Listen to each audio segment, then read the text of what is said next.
we see a number of problems with people's grips.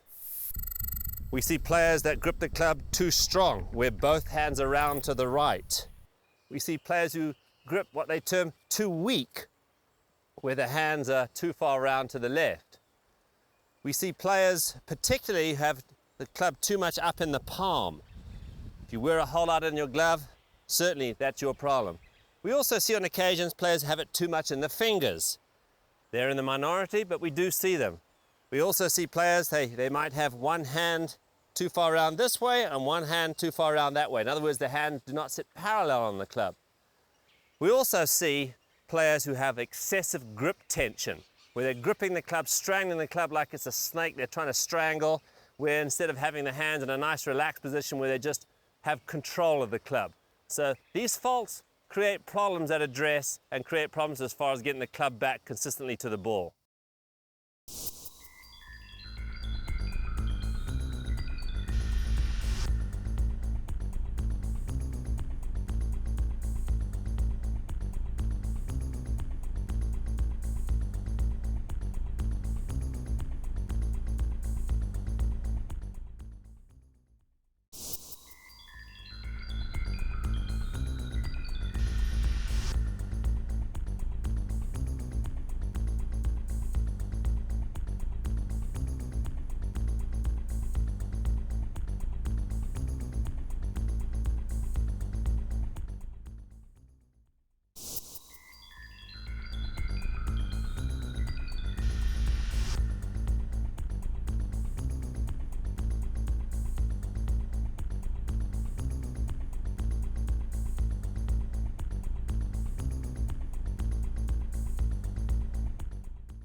Good players make it look like as if their hands are molded to the club. It just looks so perfect, which allows them then to have a repeating swing and build confidence in the way they strike the ball.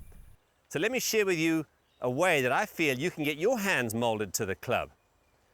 You know, most golfers, when they grip the club, they have the club on the ground, they put their hands on, and the club really settles in a very poor position, generally speaking up in the palm. Now, you can see with this glove that we've designed, called the Leadbetter glove, we just were so tired of drawing lines on people's gloves with a felt tip pen that we decided we'd bring out a glove which was already pre-marked so people could get the club positioned correctly every time. So the key being, for most people, when they have it down here, it slips up in the palm. A lot of times it'll create a lot of tension, won't allow the wrist to cock. Remember, a good grip allows your wrist action to work in such a way that you create leverage right here. You get the leverage in order to be able to pop that ball or crack the whip, as it's termed. If you want to crack the whip, you've got to have a good grip. You've got to put your hands correctly on the club, especially for you right-handers, the left-hand grip. So the thing I suggest you do is get into the habit of getting the club off the ground at 45 degrees and bringing your hand in from the target and placing it on in this manner here. Not putting it on the ground and taking a grip. So hold the club up with your right hand. Make sure the leading edge is at 12 o'clock, straight up and down. That means your club face is square. You bring your left hand from the target at 90 degrees. You place it just above the little finger, the little pinky finger, and make sure the club lays diagonally across the hand. So we can see it fits between the little finger and lies in the index finger through the index finger. And now I'm in a position where I could actually hold the club up in the air with balance with these last two fingers, getting it away totally from the palm. By doing that, I can actually feel the club swinging. I can feel the wrist cocking. I can feel the whip cracking. it puts me in a position where when I hold it up, I can see two knuckles on my left hand. I make sure in doing this that my thumb and index finger are close together here, very important. And then from here, I can actually attach my right hand, whether in an overlapping fashion where the little finger fits on top, interlocking, or baseball. I can get my right hand parallel to my left hand. But I'm looking at it from a bird's eye view here. I'm not looking at it down here. Much easier looking at it in front of me. So remember, hold it up at 45, bring it from 90, be able to hold it in those last two little fingers. I see two knuckles on my left hand, a little angle at the base of my wrist. I then put my right hand on, whichever fashion I like to do so, and my hands work together as a unit. That's key. And I can certainly feel the club cocking, hinging, and my goodness, we're going to get a lot of power that way. So remember, get that grip right, hit a lot of long, straight golf shots. Now here's a drill to help you with your grip. I think for right-handed golfers, the left hand or the lead hand is certainly the most important hand to get correctly positioned on the club. Once you've got your left hand on, then you can just match your right hand to it. In order to get your left hand correctly positioned, here's a way to do it. For you left-handers, you'll be doing it with your right hand, obviously. Now, you just simply want to bend forward, just from the waist, let your arms just hang, and you'll notice that my hands point inward. Okay, you can see almost at, say, 45 degrees. The idea is to actually take hold of the club with your hand hanging at the 45-degree position. Most people grip it when the club is in front of them and then put their hand on. As a result, their left hand gets in a poor position. So, let your arm hang, take hold of it with your left hand, so, and you will see in doing that, if I bring the club forward now, that for the most part, I've got a little angle at the back of my left wrist, at the base of my left wrist.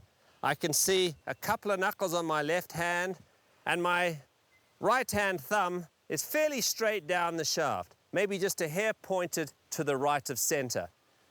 I can feel in doing this that I've got a little pressure in my last couple of fingers, but basically it's the same angle as my arm is hanging, and that's very, very important.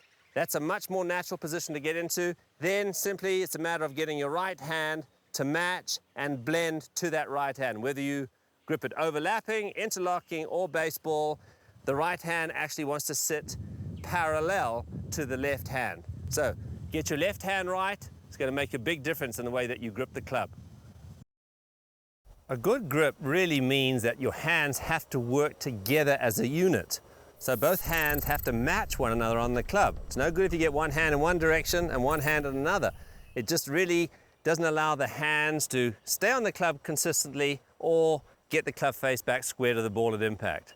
Now here's a little way you can just simply check to see that your hands are parallel to one another in the right position on the club. Because remember, although the left hand's important for a right-handed golfer, the right hand is obviously just as important as long as you make sure they parallel one another. So in setting up to it, hold the club up in the air. Make sure with your left hand on the club that the line or the gap between your thumb and index finger right here, sense it points up towards your right eye. Point it at your right eye, nowhere else. Put your right hand on, bring the right hand on in such a way whether, no matter which way you grip it, overlapping, interlocking, or baseball, but the hand needs to sit parallel on the club, so the line between the thumb and forefinger on this hand sits and positions itself in such a way that it looks toward your right shoulder. So this line points towards your right eye for a right-handed golfer. This line points towards your shoulder. And now, if I put my hands on the club in such a way that they're parallel to one another, I've got a good chance of one hand not overpowering the other. So get those hands parallel, check where the thumb and forefinger of each hand are looking, and you're going to have a pretty sound golf grip.